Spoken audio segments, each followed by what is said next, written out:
Quels sont les secrets pour avoir son prêt immobilier en 2024? Nous sommes à une période intéressante. Les taux ont commencé leur descente après avoir subi une montée frénétique, historique même. On se retrouve aujourd'hui, on est milieu de l'année 2024, à avoir des taux qui sont très légèrement plus raisonnables. On a un espoir grandissant que les taux continuent à baisser sur la fin de l'année et puis sur l'année 2025 qui arrive. Mais il faut bien comprendre qu'il n'y a pas qu'un taux qui est pratiqué, il n'y a pas que des éléments factuels comme oui, effectivement, votre capacité d'endettement. Il y a plein d'éléments externes qui font que vous allez optimiser vos chances d'avoir un prêt immobilier. Et aujourd'hui, au travers de cette vidéo, je vais vous donner 4 éléments majeurs pour que vous puissiez obtenir à coup sûr votre prêt immobilier. Alors si vous ne savez pas qui je suis Nicolas Markovic, je suis le fondateur de LGM Immobilier, c'est un réseau de mandataires présents sur toute la France et aussi les départements d'outre-mer. Je suis aussi le fondateur de Grow Up,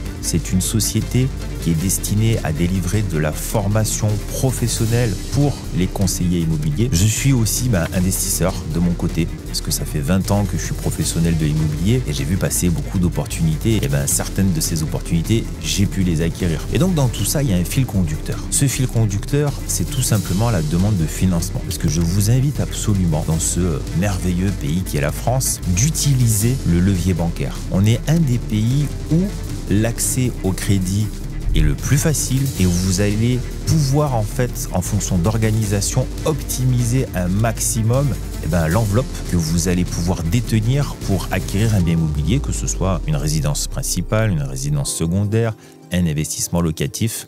On va regarder tout ça ensemble. Premier élément, comment fonctionne une banque? Il y a un élément important là de comprendre, c'est qu'une banque, en fait, c'est un commerçant. Même si on vous dit dans certaines banques qu'ils n'ont pas d'intérêt à vous inciter à prendre telle assurance vie, c'est tronqué parce qu'ils ont tous des objectifs à tenir. Et donc, s'ils n'ont pas forcément un intérêt financier à vous proposer ça plus que ça, ils ont des objectifs à tenir pour, derrière, atteindre certains paliers, certaines rémunérations, évidemment. Et en fait, il faut comprendre quelque chose. C'est que le banquier, que ce soit le conseiller, que ce soit le directeur que vous avez en face de vous, c'est un commercial qui voit ses propres intérêts. Quand vous allez le solliciter pour une demande de financement, forcément, il veut avoir des garanties sur qui vous êtes, comment vous travaillez, comment vous gérez vos revenus entrants, qu'est-ce que vous en faites, est-ce que vous êtes plutôt dépensier, est-ce que vous êtes plutôt économe, le projet que vous avez, l'achat par exemple de cette maison, cet appartement, pour y vivre, est-ce que c'est cohérent, les travaux que vous avez peut-être prévus dedans, est-ce que vous avez validé certains aspects?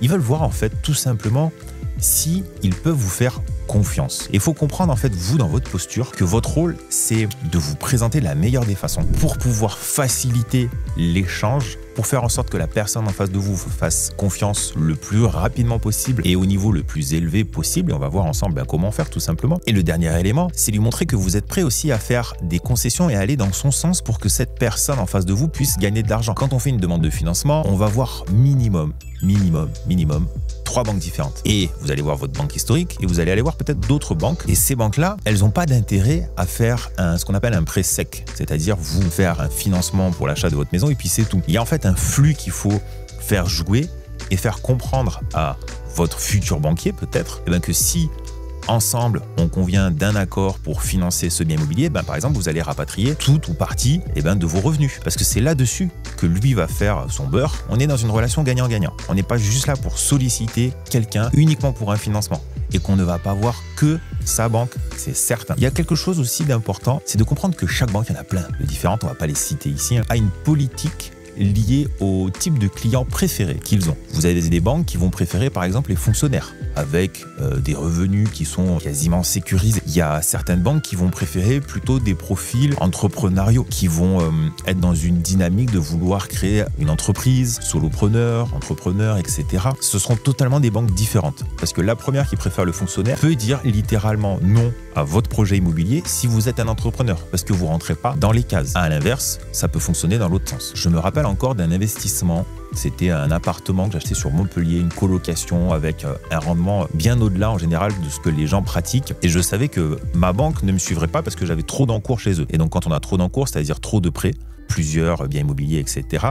Ils veulent limiter le risque. Ils n'allaient pas s'engager pour un nouveau crédit avec moi dans l'immédiat. Ils me disaient, attends l'année prochaine pour qu'on puisse lisser, parce que j'avais fait trop d'achats dans la même année, etc. Et donc, je sollicite d'autres banques. Et je me rappelle très bien d'un directeur de banque très agréable, qui comprenait mon dossier, qui voyait ma présentation, etc. Les chiffres, tout était bon. Par contre, lui avait des lignes directrices, même pas liées à sa propre banque, puisque c'était lui le directeur, mais liées à de la hiérarchie et puis une organisation générale. Et ce qui fait qu'il me demandait un minimum, par exemple, de 15% d'apport sur ce financement. Alors que je savais pertinemment que je pouvais être en dessous. Soit me faire financer ce qu'on appelle à 110%, c'est-à-dire la totalité de l'achat du bien immobilier, des travaux et des frais de notaire. Au pire des cas, d'avoir l'appartement, les travaux à financer. Et moi, de mon côté, j'amenais un apport représentant en fait les frais de notaire, c'est-à-dire 8% de l'achat du bien immobilier, donc ça représentait peut-être 5-6% de l'enveloppe globale. Et donc cette banque-là, et c'est ce qui s'est passé, à la fin par rapport aux conditions que moi j'avais données, m'a donné un refus. Mais non pas parce que j'avais pas la capacité, non pas parce que je n'avais pas le bon profil, mais tout simplement parce que leur politique intérieure était différente de mes souhaits. Et ça, faut bien le comprendre. C'est-à-dire que vous avez un commercial en face de vous, vous avez une structure qui a des règles générales, à vous tout simplement de trouver le professionnel, la banque qui va correspondre à qui vous êtes, votre statut, votre organisation, votre projet. Plus vous allez en voir, mieux c'est. Nous allons maintenant regarder l'élément 2, c'est la tenue de vos comptes bancaires. Parce qu'il n'y a rien de plus simple pour un banquier qu'en premier, regarder tout simplement des choses factuelles. C'est-à-dire qu'est-ce qu'il y a sur votre compte. Bien évidemment, je ne vous parle pas d'avoir de l'argent présent. C'est-à-dire que si vous arrivez devant un banquier avec des comptes à découvert, c'est même pas la peine de demander un financement. Sur les 3 derniers mois, en fait, il faut que vous ayez une tenue de compte qui soit irréprochable. Bien évidemment, aucun découvert. On peut faire une demande de financement pour une maison et un appartement en ayant déjà des prêts en cours. Mais est-ce que ces prêts-là ne vous court-circuitent pas aujourd'hui, ne vous limitent pas dans votre capacité d'endettement? Si vous avez un petit crédit à la consommation, petit ou grand, peu importe, est-ce qu'il n'est pas judicieux aujourd'hui, ce crédit-là, de le rembourser pour faire en sorte que sur votre feuille, il n'y ait pas de ligne en moins qui va vous amputer clairement sur votre capacité d'endettement. Je n'incite pas les gens à faire ça, mais il y a quelque chose quand même qu'il faut comprendre. Il n'y a pas de relation entre les banques. C'est-à-dire que vous pouvez très bien aussi avoir un petit prêt à la consommation sur une banque X, d'accord? Vous allez solliciter votre prêt immobilier sur une banque Y, ne pas informer que vous avez ce petit prêt où il ne reste pas grand-chose, etc. pour éviter d'avoir un refus ici, ils ne vont pas avoir de connexion et se rendre compte du petit prêt consommation que vous avez de l'autre côté. Alors attention, je le répète, je ne vous incite pas à faire cela. Parce que vous prenez un risque, bien évidemment, si vous faites les choses d'une manière qui n'est pas forcément optimale, à vous retrouver à avoir après un crédit immobilier, un crédit à la consommation et que ça dépasse votre capacité après à rembourser. Vous pouvez vous mettre en grande difficulté avec ça. Mais je vous donne une information qui peut peut-être susciter certaines réflexions chez certains. Donc il faut se préparer avant la présentation pour optimiser tout ça. Un dernier élément que les banquiers aiment beaucoup, surtout si vous commencez à faire l'acquisition d'un bien immobilier qui est un peu plus important, on aime bien quand même avoir en face de nous un client qui a un peu d'épargne. Mais si vous arrivez pour faire une demande de financement de 400, 500, 800 000 euros avec zéro épargne, même si vous avez des comptes où il n'y a pas du tout de rouge, vous dépensez plus ou moins ce que vous gagnez, etc., c'est pas du tout en votre faveur. Et vous pouvez vous retrouver avec une difficulté pour obtenir un oui sur votre dossier. Créez-vous un peu d'épargne, que vous n'allez pas forcément donner en apport, mais un peu d'épargne pour montrer que vous êtes vraiment ce bon père de famille qui a mis de côté X milliers ou dizaines de milliers d'euros, qui a son compte qui est extrêmement clean, qui a une présentation, comme on va le voir, qui est optimisée, professionnelle, qui a les choses extrêmement carrées et qui sait où il va. Et à ce moment-là, vous allez valider vraiment un à un tous les facteurs qui fait que le banquier va littéralement vous faire confiance et vous allez optimiser par des multiples votre capacité à avoir cet accord de prêt. Le troisième élément, maintenant, c'est j'arrive chez mon ami banquier, puisque moi je vais l'appeler mon ami. Il faut toujours bien évidemment que je fasse une bonne première impression. Quand vous allez voir votre conseiller financier, que ce soit votre banque, que ce soit une autre banque que vous avez sollicitée, arrivez toujours frais, disponible, bien habillé, bien présentable, avec un discours déjà préparé, avec un dossier comme on va le voir là, déjà millimétré. Vous allez faire une impression qui va vous donner beaucoup plus de chances d'y arriver. Au-delà de ça, vous allez vous démarquer au travers de la présentation que je vais vous montrer maintenant par rapport à tous les autres clients que votre banquier reçoit tous les jours. Alors, est-ce que vous êtes prêts? Donc, vous pouvez faire pause si vous voulez aller dans le descriptif ici de la chaîne YouTube et vous cliquez sur le lien pour télécharger ici les 2 exemples que j'ai. Bon, après, vous pourrez le faire plus tard. Je vous ai préparé ici, en fait, ce que j'appelle une page de garde. C'est hyper important d'avoir un dossier complet au premier rendez-vous avec votre banque. Je ne parle pas du deuxième, je ne parle pas de reste, etc. On ne va pas voir sa banque avec « tiens, j'ai une idée de tel projet, etc. » Le banquier, comme d'habitude, vous dit « il va me falloir ça et ça et ça », puis il t'imprime la feuille avec... Non, j'arrive au premier rendez-vous avec mon banquier que je connais pas, etc. avec un dossier complet, avec cette page de garde au-dessus qui va lui donner toutes les informations à 100% pour qu'il puisse avancer sur le montage du dossier et derrière l'accord du crédit. Alors qu'est-ce qu'il y a dedans? On a des choses très factuelles, très simples. C'est bien évidemment toutes vos coordonnées, adresse, téléphone, mail, etc. Ensuite, en haut, j'ai marqué le sujet, le projet principal. Demande de financement pour l'achat d'un terrain plus construction d'une résidence principale. Et derrière, je vais détailler plein de choses. Sur le second, c'est une demande de financement pour l'achat d'un immeuble de 5 appartements plus un local commercial, le tout à rénover. Sur ce premier paragraphe, je vais marquer la situation des personnes demandeuses de ce financement. Je vous ai mis une situation par rapport à moi. Donc, par exemple, ici, situation du couple, parce que j'achète avec mon épouse. Rémunération par mois, pour moi. Ensuite, je marque mon régime matrimonial. Donc moi, je suis marié, etc. Sous quel régime? Quelle est la deuxième personne? Ou s'il y en a plusieurs qui achètent, vous achetez à plusieurs couples, vous achetez sous forme de SCI, Société Civile Immobilière. Quel est le nom de la SCI? Qui sont les gérants? Quel est le statut, etc. Vous marquez ici à qui on a affaire. Quelles sont les rémunérations de chaque personne dès le départ? Où est-ce qu'on en est au niveau des prêts? Est-ce qu'il y a des prêts actuellement? Est-ce qu'il n'y a aucun prêt? S'il y a des prêts, les prêts représentent quoi? Alors si c'est très facile que vous en avez un, c'est super, en fait une ligne. Si tu commences à avoir des dossiers plus importants, tu fais un petit tableau récapitulatif. Les banquiers aiment beaucoup les synthèses. Mais il faut que ici, en fait, on puisse avoir des éléments factuels rapidement. Là, on fait déjà une synthèse. Derrière, vous allez avoir tous les justificatifs liés à ce que vous avez marqué là et liés à votre projet. Juste en dessous, je marque le projet. J'ai mis acquisition d'un terrain, 140 000 €. Les frais d'agence, s'il y en a, s'il n'y en a pas, mais je mets une ligne. Donc là, il n'y en avait pas, 0 €. Les frais de notaire correspondants, 11 500 €. Garantie et frais de dossier banque, ça, ils apprécient beaucoup. Là, j'ai mis 3 000 € parce qu'un banquier, il va de toute façon, à un moment donné, vous mettre des frais de dossier et puis il y a les garanties hypothécaires ou autres. Et très souvent, ça, on le met nulle part. Si vous le mettez déjà là, le banquier comprend que vous êtes dans son camp. Vous savez qu'à un moment donné, il y a ces frais-là qui sont à faire, qui sont pour la banque. Coût de la construction, 180 000 €. J'additionne tout. Ça me fait un coût total de projet de 334 500 €. Donc incluant bien évidemment les frais de banque, etc., etc. En dessous, je vais montrer un exemple de financement pour lui montrer que moi, je suis terre à terre, j'ai déjà fait une simulation de mon côté et que je sais que pour moi, ça passe. Je mets un apport de 20 000 €. Je fais une demande de financement du coup de 314 500 € sur 300 mois. Marquez toujours les financements en termes de mois et non pas en termes d'années. Là, dans mon exemple, c'est un document que j'avais fait il y a quelques années, on était à 1,7%. Vous allez sur par exemple meilleurtaux.com et vous regardez les taux actuels. Ne mettez pas le taux le plus bas, mettez un taux moyen que vous voyez sur Meilleur Taux. Ok. Là, je fais une simulation à 1,7%, 314 500 € sur 300 mois, ça me faisait 1185 € par mois. Je note aussi l'assurance. Assurance 100% monsieur, 100% madame.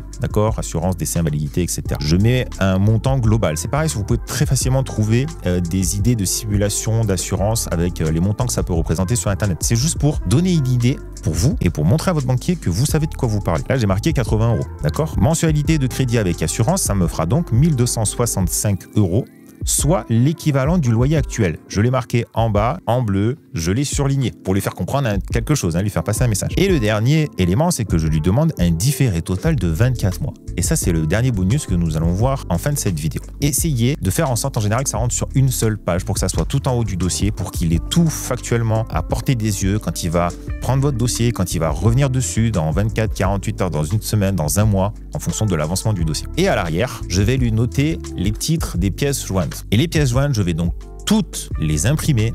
Oui, je mets un petit coup d'agrafe par sujet et je vais mettre tout derrière. Ici, qu'est-ce que j'ai marqué en pièces jointes? J'ai marqué pièce d'identité, donc de tous les demandeurs, livret de famille, justificatif de domicile de moins de 3 mois, dernière déclaration de mes revenus, 3 derniers bilans de société si vous êtes un gérant comme moi, les 3 dernières fiches de paye si vous êtes salarié avec le contrat de travail et les avenants, 3 dernières fiches de paye de madame, contrat de travail de madame et avenant, je viens de le dire, les 3 derniers relevés des comptes bancaires si vous en avez un ou plusieurs. Je vous invite absolument à ne faire ça que quand vous avez signé un compromis de vente et de mettre ici la copie du compromis de vente. Bien évidemment, vous allez faire les démarches pour comprendre quelle est votre capacité d'endettement avant d'aller visiter des biens immobiliers, mais faire toutes ces démarches, cette page de garde, etc., c'est uniquement quand vous avez signé déjà un compromis. Je vous en ai mis une autre qui correspond au financement de l'achat d'un immeuble de 5 appartements avec local commercial. Dedans, forcément, il y a des éléments différents. La page de garde est plus grande et je ne vais pas tout vous détailler, mais je vais vous donner juste quelque chose de factuel. Je fais une simulation claire de location de mon bien immobilier. C'est-à-dire que je dis combien peut se louer mon bien immobilier, mais je fais quelque chose de supplémentaire qui va juste vous prendre un peu de temps et qui est totalement gratuit. Je vais créer une ou des fausses annonces sur un site très courant qui s'appelle Le Bon Coin, c'est gratuit, pour mettre en location en fait le futur appartement que je vais avoir. Ce que vous allez faire, c'est que vous allez déjà vous-même vous rassurer et confirmer qu'il y a de la demande en face, puisque vous allez avoir des demandes par mail, etc. Vous ne mettez pas votre numéro de téléphone. S'il n'y a pas de demande, c'est qu'il y a un problème quelque part, soit sur le montant du loyer, soit sur la demande sur le secteur ou autre. Déjà, ça va vous aiguiller vous. Là, par exemple, j'ai dit, voici les résultats en 5 jours de diffusion. J'ai eu 20 demandes, 10 pour le 2 pièces, 10 pour le studio. Cela confirme la demande importante sur le secteur pour ce type d'appartement, mais également cela conforte sur les montants des loyers demandés. Et en bas, j'ai fait des captures écran qui montrent les messages que j'ai reçus. Je mets les cartes de mon côté pour pouvoir obtenir un financement et avancer vers la bonne direction. Tout simplement, je rassure la personne en face de moi, gardez ça en tête. Et pour la fin de cette vidéo, je vais vous donner un bonus. Déjà, marquez-moi en commentaire si ce genre de vidéo vous intéresse, pour que je puisse continuer à développer cette chaîne YouTube et vous donner plein d'astuces. Donc mettez-moi un petit commentaire, super, c'est sympa, etc. ou autre. Ou tu me marques directement bonus, tiens, ça peut être sympa. Et rajoute un like sur la vidéo. Ce bonus, c'est quoi ?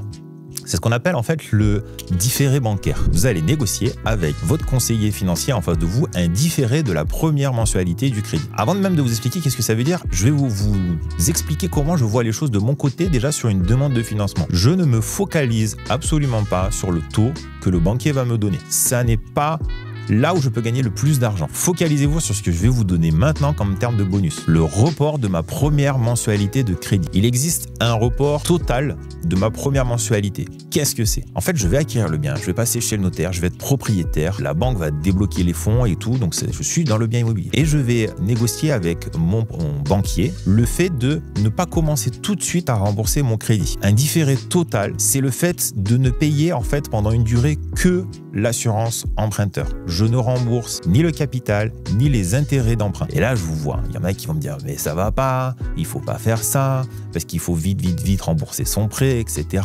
Bullshit. L'immobilier, c'est quelque chose d'extrêmement puissant. Et il faut comprendre que la banque, comme je l'ai dit, c'est un levier qui va vous permettre de vous enrichir et de conforter beaucoup de choses. Et déjà, quand on fait une demande de financement, il faut que ça soit sur la durée la plus longue possible. Si vous pouvez faire sur 15 ans en fonction de votre âge, faites 15 ans. Si vous pouvez faire sur 20 ans, si vous pouvez faire sur 25 ans, vous faites sur 25 ans. Il faut comprendre qu'aujourd'hui, un bien immobilier, vous n'allez pas le garder 25, 30 ans comme le faisaient nos parents, nos grands-parents. On garde un bien immobilier 7 ans en moyenne en France. Ça veut dire que vous allez revendre avant la fin de votre crédit un bien immobilier. Il vaut mieux avoir une petite mensualité ou à l'inverse, être au maximum de votre endettement, maximum de votre mensualité et d'avoir du coup acheté le bien immobilier le plus gros possible et vous allez faire une plus-value de, je sais pas, 10, 15, 20, 50, 100% parfois. Hein. Sur un bien immobilier qui à l'époque, vous l'avez acheté au maximum, vous allez peut-être gagner 50, 100, 200, 300 000 euros en l'espace de ces années-là. Imaginons vous faites un prêt sur 20 ans. Ça va être du coup un crédit sur 21 ans, mais toujours organisé en termes de budget, de mensualité, etc. sur 20 ans. Mais vous allez être dans votre appartement, votre maison pendant 1 an en payant juste une assurance emprunteur. Dans l'exemple que j'ai donné là, 80 € d'assurance emprunteur là sur ma simulation. 335 000 € de projet, je me retrouve pendant 1 an à payer 80 € par mois. Imbattable. Qu'est-ce que vous faites pendant 1 an du coup ? Vous avez la capacité à acheter 2-3 petites choses supplémentaires que vous n'aviez pas prévues. Vous pouvez, du coup, vous aviez tout prévu, épargner. Maintenant, pendant 1 an, j'ai la capacité d'avoir ma maison. Ok, et ben je vais mettre l'équivalent, par exemple, de ma mensualité qui était prévue de côté pour épargner, ce qui me fait que dans 1 an, j'aurai 1 200 € x 12 par mois. Donc, ça me fait combien là? 12, 13, 14, presque 15 000 € que j'aurai épargné, que je vais pouvoir utiliser dans 1 an pour faire autre chose. Il y a un différé bancaire qu'on appelle partiel. Le différé bancaire partiel, c'est quoi? C'est que vous allez différer, en fait, le remboursement du capital uniquement. Et tous les mois, vous allez en fait payer votre assurance et les intérêts d'emprunt. C'est une solution, ça très facile à obtenir. La première solution, c'est un peu de négociation parfois. Celle-ci est très facile à obtenir. Ce qui fait que vous allez vous alléger quand même de peut-être 20, 30%, 35% de votre mensualité parce que oui, au démarrage, il y a plus d'intérêts que de capital à rembourser par mois. Ça, ce sont les 2 grandes lignes. Je vous ai cité un exemple de 1 an. Vous pouvez avoir un différé de 6 mois. vous pouvez avoir un différé de 1 an. Ça, c'est très facilement négociable sans même se justifier avec des choses très factuelles. Quand vous voulez aller au-delà, il faut automatiquement qu'il y ait des travaux. Si on est dans un projet de construction comme ici, c'est extrêmement facile de faire un différé de 24 mois dans un projet de construction ou de rénovation totale. On a une possibilité d'aller 24. Là, par exemple, Crédit Agricole, pour les citer, on peut aller jusqu'à 36 mois. Moi, c'est ce que j'ai eu. Bon, il y a des facteurs externes qui font qu'à 3 ans, en plus, j'ai vendu ma maison. Donc, je me suis retrouvé à vivre 2 ans dans une maison, avoir payé uniquement une assurance emprunteur, la revendre, faire une plus-value et pendant tout ce temps-là, pas avoir eu un montant exorbitant à sortir tous les mois. Alors certains vont me dire oui, mais du coup tous les intérêts pendant 3 ans se sont additionnés et ça a été rajouté. Oui, bien sûr. Mais quand on fait le compte au bout, j'avais un quotidien qui était très sain. Il y a une plus-value qui a fait quand même que même en rajoutant les intérêts, il y a eu un gain financier extrêmement confortable. Et je vous invite absolument à le faire. Comme ça, vous n'êtes pas sous la gorge, pris à la gorge, et puis on peut avancer de la meilleure des manières. Voilà aujourd'hui tous les éléments qui vous permettront littéralement de faire une différence extrêmement importante avec tous les autres clients. D'arriver avec vous une sérénité dans votre présentation, dans votre dossier, dans votre capacité à pouvoir gérer ce projet, de rassurer le banquier qui est en face de vous et d'augmenter significativement vos chances d'obtenir ce prêt. Merci à vous d'avoir suivi cette vidéo. Pensez à me mettre un like, mettez-moi en commentaire ce que vous en avez pensé et puis je vous dis à très vite pour une autre vidéo.